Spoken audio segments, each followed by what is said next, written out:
I was in my early teens when these cartoons aired. A local station had an after school cartoon show hosted by a guy who called himself Captain Delta. It was a reference to where we all were in the Central Valley of California. The Sacramento San Joaquin Delta is the place where two major rivers, the San Joaquin from the south and the Sacramento from the north, come together and start making their combined way to San Francisco Bay. As you can see, it forms islands all over the place, large bays here and there. It's the most distinctive feature of the whole reason, so our host named himself after it. I enjoyed him playing the Marvel cartoons, except on days when he was playing the Submariner. Because I swear, every second or third time we had a Submariner cartoon, it was this one. I got so tired of it, if I saw that we had a Submariner cartoon, I'd go outside and play with my dog instead. It was all dodge to avoid doing homework, but that's another story. The point is, I watched this particular cartoon a lot and never noticed that the title card misspelled Lorelei. The name has a long, rich history that I won't go into because it doesn't matter. What's important is somebody spelled it wrong and then put it out there for the whole world to see, so we should have no qualms about making fun of it. For surface people, the vast oceans hold many perils, from treacherous uncharted coral reefs to the impassable seaweed morass of the Sargasso Sea. But on a small rock island in a lonely corner of the world lurks the deadliest danger of all.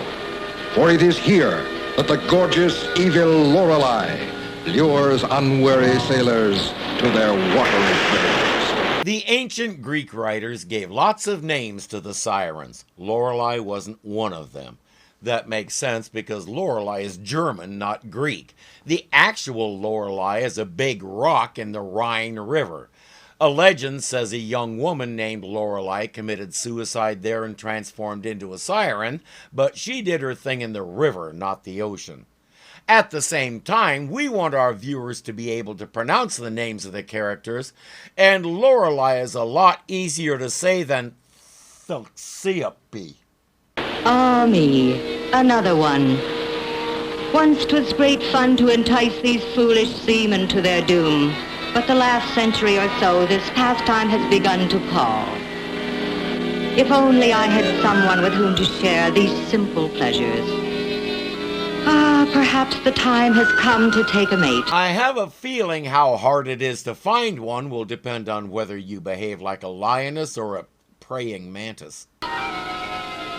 Such a man would have to be without peer, have the strength of 1,000 men, a true prince of the blood. Until she said the prince part, I thought she was going after the Hulk.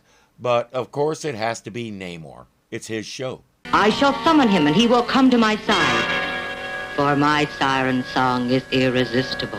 Unless you put wax in your ears like Odysseus had his men do. Namor didn't. Her song reaches him and he has to go find the source. Prince Namor, you heeded my call as I knew you would. Who are you? And why do you summon me? Men call me Lorelei, and soon you will call me wife. If this be some joke, Taking a husband is no jesting matter. then you are doomed to maidenhood. Ouch! He just told her he's not even remotely interested in, consummating a marriage with her. That's got to be a little smack to her ego. Be not so hasty. Look, I have jewels enough for any kingdom. With you by my side, we could have power beyond our wildest dreams. And besides, am I not beautiful enough to be your princess? On the outside, sure, he has some doubts about certain things on the inside. That lust for power, the way she got those jewels by killing sailors, that sort of thing. And besides, My heart belongs to the Lady Dorma. he's not a polygamist and Dorma got there first. Sorry. My enchantment will soon make you forget her. Never. What sorcery is this? I shall keep you imprisoned until you agree to take me as your bride. Nothing stops Namor, Lord of the Seven Seas. My ear shall henceforth be deaf to your siren song. No man has ever spurned me, nor shall Namor of Atlantis. I will find a way to make him mine.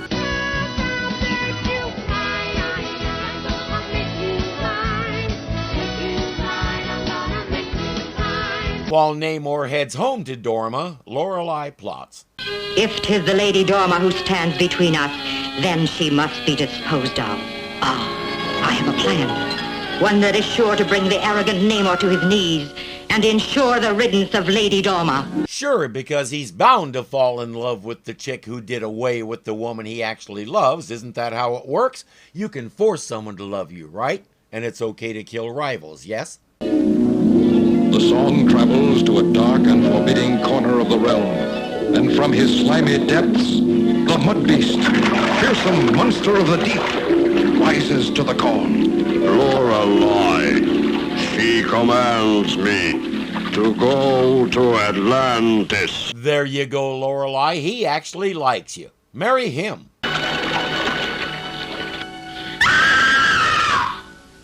Dorma, my lady, where are you? A trail of mud. That can only mean she is a victim of the mud beast. He's made of that special mud that holds its shape underwater. It doesn't take long to catch up with him. Release her, bestial one. I, Namor of Atlantis, command you. No one commands me but Lorelei. So this is her evil doing. I'm not sure how much of it is evil and how much is just a little ignorant. Nobody has ever adored her because of who she is. It's always because they can't resist her song. That's a terrible basis for a marriage, but it's all she's ever known, so she may not be aware of that. Plus, she only wants him for his genetics, not because she feels any particular affection for him. That's an even worse basis for a marriage. Soon his heart will be rid of the Lady Dorma, and Namor will be mine.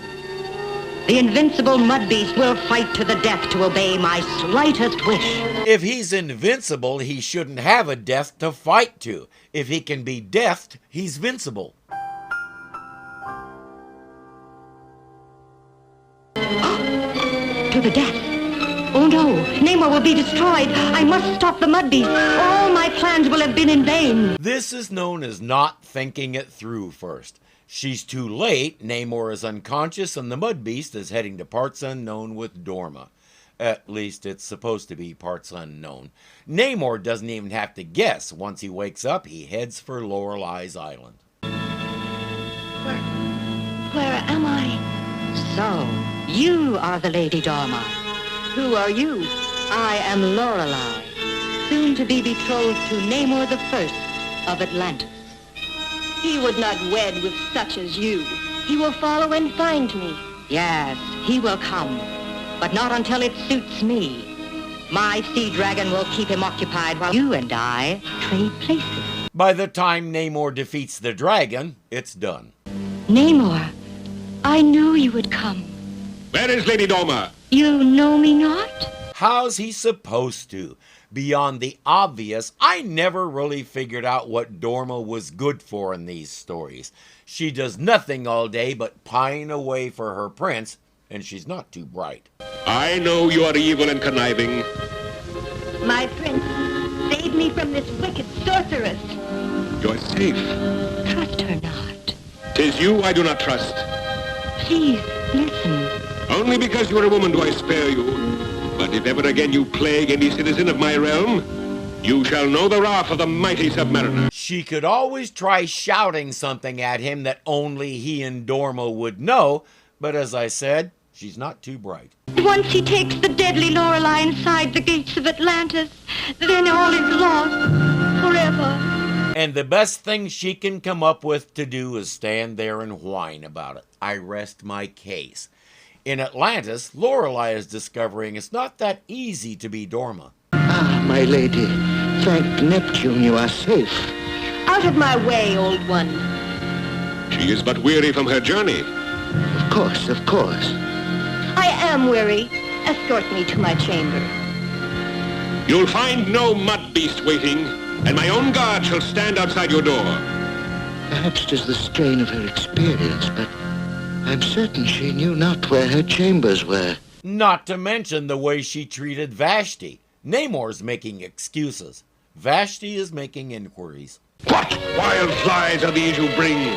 Think you I know not the face of Dorma by heart? The face, yes, But 'tis not Dorma who speaks with those ruby lips. Do you suggest she is possessed by some alien spirit? I suggest she is not Dorma. So, my Lord Vashti, again you conspire against me. Dorma, guard your tongue. She starts accusing Vashti of plotting against her, though for what purpose nobody seems to be asking. Vashti tries to protest, but Namor says, "You're excused." I knew you would not forsake me. Nor did you forsake me when you risked your life to save me when I was held captive of the invaders from Jupiter. Oh, yes, I had forgotten. Vashti speaks true. You're not Dorma. I was never captured by the Jupiterian invaders. Then 'twas a trap. Yes, I know not how you inhabit her body, but you are Lorelei. He says, "The game's over. I'll restore Dorma somehow." And for one woman, would you sacrifice all your subjects? Behold the citizens of Atlantis. They are under my spell, and there they shall remain until I become your bride. She said she was bored and lonely, and that's why she wanted a mate. Someone needs to explain to her that a mate who actually wants to be a mate is a way better conversationalist. Back on Lorelei's island, Dorma has another problem. The mud beast is approaching. Stay away. I only wait your command. He thinks I'm Lorelei. Where is Dorma? Namor of Atlantis rescued her. I command you to abduct her again. And should you fail this time, I shall not fail. Okay, so he's not a problem. Now the question is, when Namor sees the mud beast coming for the fake Dorma, will he be able to put it together? Namor is enacting his own plan. He's agreed to make wedding arrangements once Lorelei releases the people. She releases them, especially after he tells her it's a custom to have a big parade and festival to prepare for the marriage. Now you must take the traditional bride's throne. Bride's throne? 'Tis another custom. But I wish to keep you by my side. Should you refuse, they will become suspicious. Very well, but remember my warning. I'll not forget. Play for time, Lord Vashti, for I shall need every precious second. While they're keeping the fake Dorma busy with all these newly minted customs, Namor speeds off to Lorelei's island to rescue the real Dorma. The mud beast.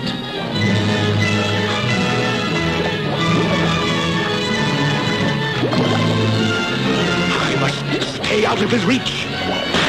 Hew away at him until he loses his substance. You are crumbling, mud beast. Surrender, or you will be no more. I weaken, must rebuild body. That answers my question. I can't come down too hard on Namor, though. As far as he could tell, the mud beast was just standing there. If it had been walking toward Atlantis, or if it had said something about Dorma, Namor would have had a lot more to go on. Namor, 'tis I, Dorma. Believe not what you see. Believe only your heart. I know of the masquerade, my lady, and rejoice to find you safe. We must hasten to Atlantis, for our people are in dire peril. I see Prince Namor nowhere. I order you to find him at once. Do you doubt the Lord of the Seven Seas? I trust him not, nor you. I shall find him myself. Not if he finds you first. Stand away, rabble, if you value your lives. And I thought, he has escaped. Now all of Atlantis shall know my fury. Why do you seek me here? Namor, You were expecting Aqualad? I was but concluding the arrangements. then let us tarry no longer. Order the ceremony to begin. As you wish. And as the wedding procession winds its way through the streets of Atlantis, the true Lady Dorma mixes with the throng. If my plan fails, my prince will be lost to me forever. Lady Dorma, eternal optimist. Here comes her plan now. Go back, you loathsome creature! Go back! Seize her! Seize Lady Dorma! I will not fail. Fool! I am not Dorma!